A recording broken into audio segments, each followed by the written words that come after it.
Case presentations, I think those are nice to kind of go over, and you might get a sense of why potentially use the kangaroo envelope in these cases. So let's start with case number 1. This is one of my patients here. He was a 77-year-old man who had complete heart block. He presented for a permanent pacemaker generator change when the device reached electro replacement indication.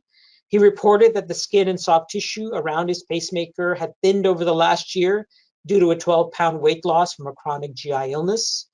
The outline of the generator was visible, as were the edges of the header. You can clearly see that here, right? You never want to see, this here. We certainly don't want to see any skin fixation over this area, because that's bad news if we see that. Now, though, importantly, I did not think he had an infection, right? The patient was asymptomatic. It wasn't necessarily red, wasn't inflamed, the skin wasn't fixed or indurated, but it was quite thin.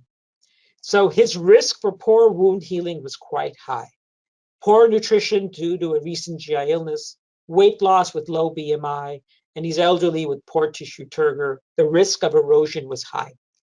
And so in this case, I definitely had the patient undergo a generator change, and I used a kangaroo envelope, and I did that to reinforce the pocket. And with at least 4 to 5 months of follow-up, he's been doing fine. The incision looks great.